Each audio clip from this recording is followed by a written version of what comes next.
क्या आपने कभी सोचा है कि हमारा ब्रह्मांड इतना संतुलित कैसे है? हमारी मिल्की वे गैलेक्सी में ही खरबों तारे हैं, लेकिन क्या आपने कभी सोचा है कि हमारे गैलेक्सी के तारे इस गैलेक्सी को छोड़कर किसी दूसरी गैलेक्सी में क्यों नहीं चले जाते? क्या आपने कभी सोचा है कि तारे हमेशा झुंड में ही क्यों पाए जाते हैं?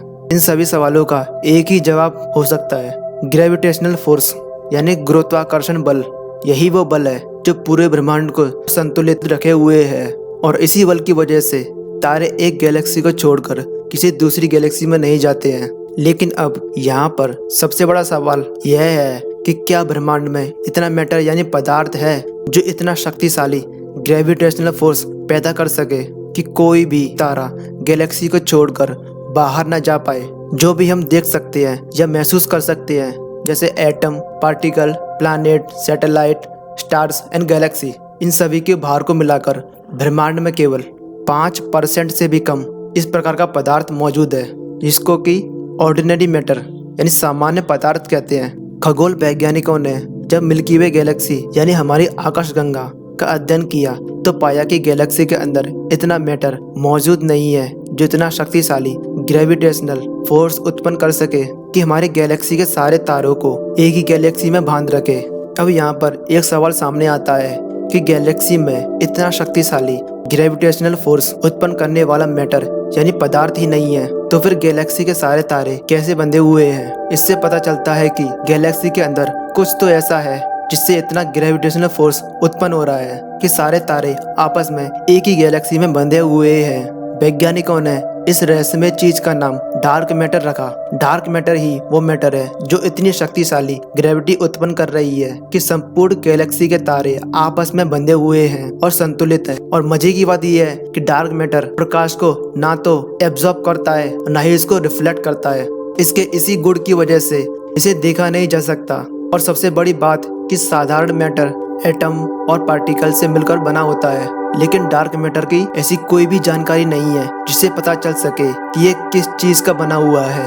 डार्क मैटर अभी तक एक रहस्य बना हुआ है, क्योंकि इसके अस्तित्व का कोई भी वैज्ञानिक सबूत नहीं है, लेकिन इसके अस्तित्व को नकारा भी नहीं जा सकता। ये एक अदृश्य पदार्थ है जो अपना प्रभाव छोड़ रहा है। यहाँ तक कि डार्क मैटर इलेक्ट्रोमैग्नेटिक रेडिएशन के साथ भी इंटरेक्ट नहीं करता। यही कारण है कि आधुनिक उपकरण भी इसके अस्तित्व की खोज नहीं कर पा रहे हैं। डार्क मैटर की तरह ही ब्रह्मांड में एक और रहस्यमय शक्ति मौजूद है जिसे डार्क एनर्जी कहा जाता है। अब ये बात तो हम जानते हैं कि गैलेक्सी के सभी तारे डार्क मैटर की वजह से ही बंधे हुए हैं, जो एक गैलेक्सी को छोड़कर दूसरी गैलेक्सी में नहीं जाते हैं। ऐसा माना जाता है कि ब्रह्मांड की उत्पत्ति एक बिग बैंग धमाके से हुई।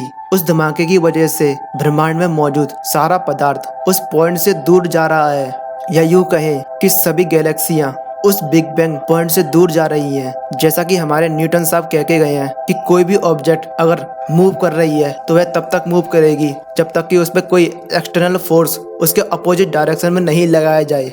खगोल वैज्ञानिकों ने जब गैलेक्सी का अध्ययन किया तो पाया कि सभी गैलेक्सियां एक समान गति से चलने की बजाय एक्सेलरेशन में है, मतलब प्रति सेकंड गैलेक्सियों की गति की रफ्तार बढ़ती जा रही है। न्यूटन साहब ने बताया कि ऐसा तभी हो सकता है जब गैलेक्सी पर उसी के डायरेक्शन में कोई फोर्स लग रहा हो। अब यहाँ पर सवाल सामने आता है कि ब्रह्मांड में ऐसी कौन सी ऊर्जा है या एनर्जी है जो इन विशाल गैलेक्सियों को धकेलती जा रही है। तो वैज्ञानिकों ने इस रहस्यमय एनर्जी का नाम डार्क एनर्जी दिया। डार्क मैटर और डार्क एनर्जी ही ये दोनों ही ब्रह्मांड में मौजूद हैं, लेकिन इसके अस्तित्व का अभी तक कोई भी फिजिकल एविडेंस नहीं है। लेकिन इसके फिजिकल एविडेंस ना होने के बावजूद भी ये दोनों ब्रह्मांड में अपने अस्तित्व को दर्शाते हैं। और वैज्ञानिकों के अनुसार इस ब्रह्मांड में 5% से भी कम मात्रा में वो पदार्थ है जिसे हम भौतिक अनुभव कर पाते हैं, और लगभग 25% डार्क मैटर और बाकी 70% डार्क एनर्जी है। लेकिन हम डार्क मैटर और डार्क एनर्जी को देख नहीं सकते, ये दोनों ही अदृश्य हैं। अगर आपको ये वीडियो पसंद आया तो इसे लाइक करें, शेयर करें और चैनल को सब्सक्राइब करें और भी ऐसे इंटरेस्टिंग वीडियो देखने के लिए।